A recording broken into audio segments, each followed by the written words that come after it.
Today, we are going to talk about the different life stages in Canada and my thoughts on investment focus for each stage. This is just my opinion and not personal financial advice. Please do your own research before investing. We will be evaluating using 3 factors: time, health, and wealth. When you first start your full-time job, for example, after graduation, if you are single and living by yourself, you are likely to be spending a big chunk of money on food and rent, basically just surviving. During this stage, you may not have wealth, but you do have time and health. If you start early to invest, the amount you can contribute might be small. I think your focus should be on RRSP to reduce your taxes. Some employers offer RRSP matching, and that is a great deal. And if you can still contribute on top of RRSP, you may want to also put money into your TFSA. If you are planning to buy a house, consider First Home Savings Accounts, FHSA, which is also a government program to help first-time buyers. If your employer does not offer RRSP matching, though, consider contributing to your FHSA instead. Both RRSP and FHSA contributions are tax-deferred, meaning the amount you contributed can be deducted from your income up to your contribution limit for that year. The specifics of FHSA and RRSP would be a separate topic for another time.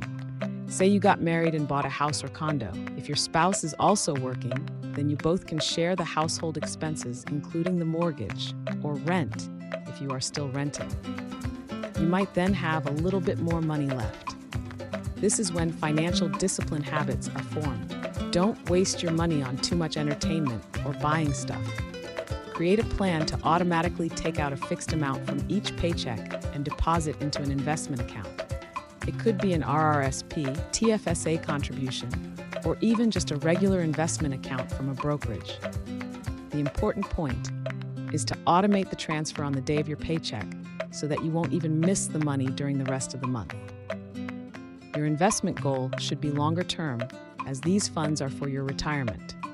Some on the internet suggested that you should keep an emergency fund at hand for roughly 3 to 6 months of your monthly expenses, in case you both lose your jobs or other emergencies that require money. Build your emergency fund diligently, then contributing for your retirement is the way to go. During this phase, you have time and health, but not wealth yet, although you are on your way to build up your wealth. When you guys have kids, then you will lose both time and wealth, for obvious reasons: the time to take care of babies and kids and the extra money you have to spend. During this phase, you might need to cut back on some of your automated contribution, but you should still do your best to contribute some. During this phase, you will only have your health, no time for sure.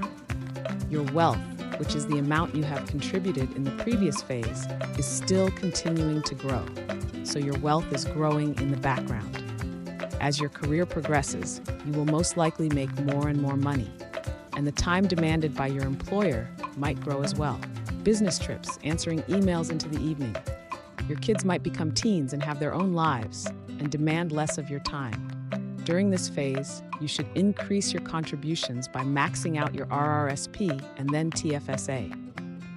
If you're into real estate, you may consider upsizing your home because principal residence capital gains are not taxable in Canada. Also, if your spouse has much less income, relatively speaking, you need to plan on contributing to spousal RRSP instead. The objective is to have an equal amount of RRSP so that if you both decide to retire earlier than 65, you both can withdraw the same amount for the household in order to minimize the total tax paid. Remember, Canada has a progressive tax system. If 2 persons withdrawing an equal amount will incur less taxes than only 1 person withdrawing double that amount. During this phase, you have health and some wealth but less time. When you are in your 50s, you might start seriously planning for retirement in the next decade or so.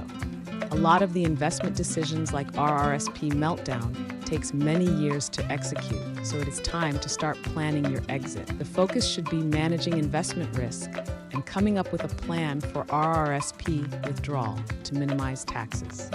Some people have midlife crisis when they realize their career has plateaued, or they have been too busy to really enjoy the journey, or other regrets.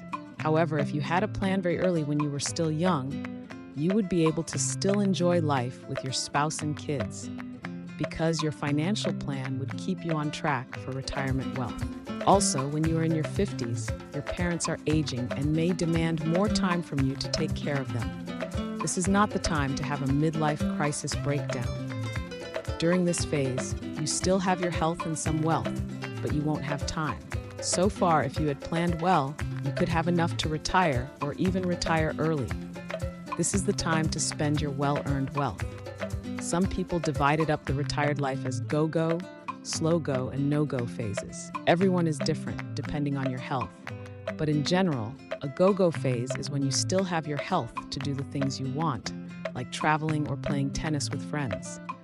The go-go phase requires a higher monthly expense than the slow-go and no-go because you are traveling and eating out and enjoying your retirement years. During this phase, you have your health, wealth, and time. All three. During the slow-go phase, maybe between 70 years old and early 80s, your energy level slows down. Your traveling might now be a cruise instead of a South America self-tour. Your monthly expense is less than the previous phase because you may not eat out as much due to health reasons. During this phase, you still have time and wealth, but your health is deteriorating. Finally, the no-go phase is the time you are too weak to go on trips. You may even be living in an assisted living facility. Public senior homes are usually regulated and not as expensive as people have claimed. Do your own research around your area for prices. During this phase, you have too much time, lots of wealth left, hopefully, but no health. Most of your wealth is going to be passed on to others, your spouse, your kids, or charities. During this phase, you have time and wealth, but no health to enjoy. That's it, folks. A person's life in a nutshell, from the perspective of time, health, and wealth. Hope this gives you a glimpse of what is to come so that you can plan accordingly. Remember, time is your friend when we are talking about investing, so start early.